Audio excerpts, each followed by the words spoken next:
First lecture. Cool. And so now we're classifying some nerves and then moving into nerve regeneration. So what does it mean to regenerate? So if we broke this up into some roots, we could say re means again. If you retake a test, you take the test again. And then generate, or gen, like Genesis, the book of Genesis, this is creation. So to create again.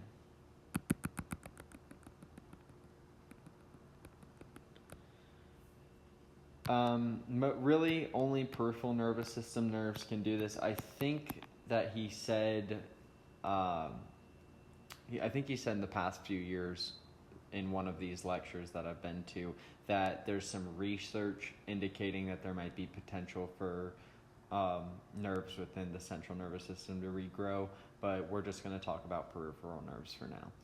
All right, so if I draw a neuron,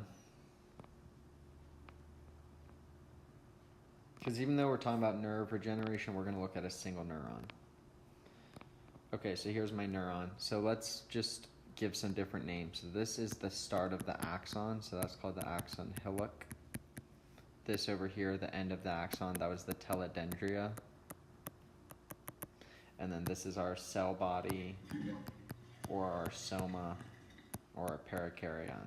All right, so with nerve regeneration, if the nerve gets damaged to the cell body has the nucleus where we're getting all this DNA transcribed and then translated into proteins that the cell will use. We're going to have organelles like the endoplasmic reticulum and mitochondria and all that stuff. So when you get damage to this cell body, the cell pretty much dies. Okay, so you really need damage to the axon, and more specifically, the further away from the axon hillock, so you can say distal to the cell body. Further away from that, the better. So over here is better damage than over here, because you have less chance of having all these important structures within the cell body getting damaged. All right. So if this thing dies, let's say that the cell body gets damaged and it dies.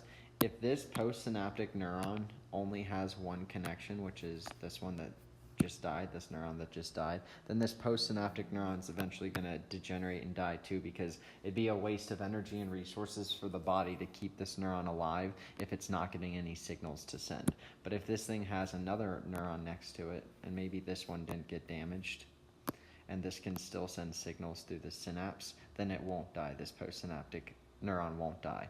But if it's only getting one signal and that signal stops being sent because the pre-synaptic dies due to damage, then that post-synaptic will die. Okay, so let's take a neuron again.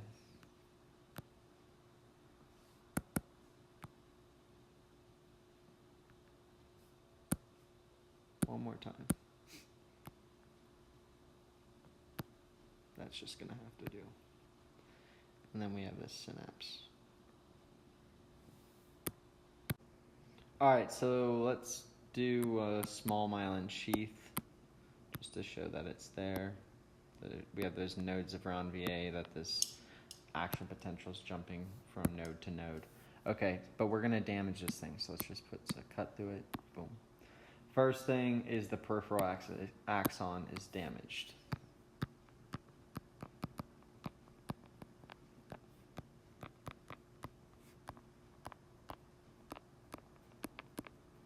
And let me actually write these steps and then we'll just talk through them.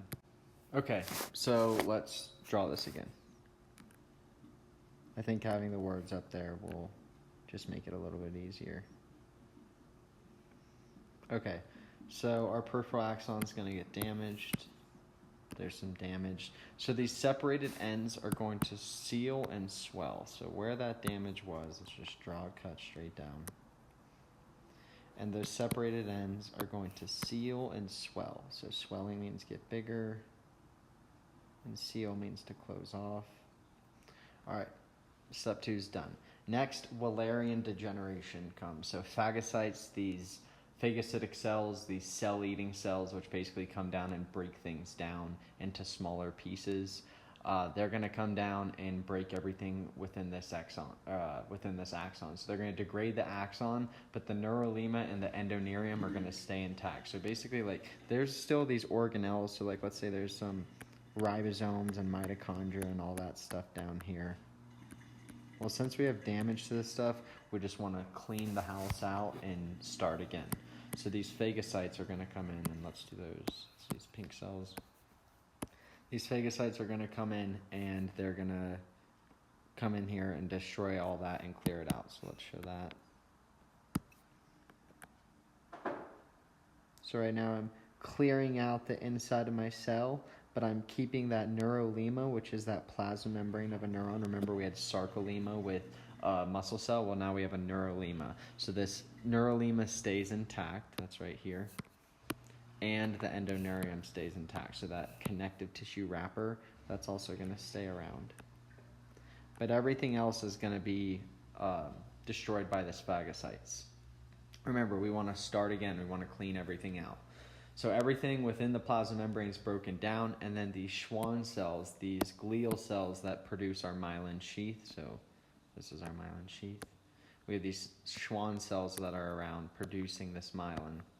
And during this damage, they're going to get a signal to divide. So let's show this word proliferation. That means to divide. So pro-life, that means just divide.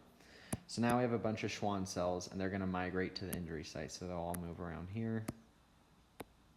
And then Schwann cells are going to release GFs, those growth factors, and CAMs, which are cell-adhesion-molecules. So if I just draw these different growth factors and cell-adhesion-molecules, well, growth factor, a factor that promotes growth, a protein that promotes growth, and then these cell-adhesion-molecules. So if I'm growing and I'm adhering to each other, then I'm forming this regeneration tube. So eventually I form this regeneration tube, and then we'll have this come and be replaced with whatever that neurolema is made of, that plasma membrane, and then we have a fixed neuron, and then we can send down this axon, other organelles, to get back to this peripheral part. So let's look at that one more time. I wonder if I can just go back and then...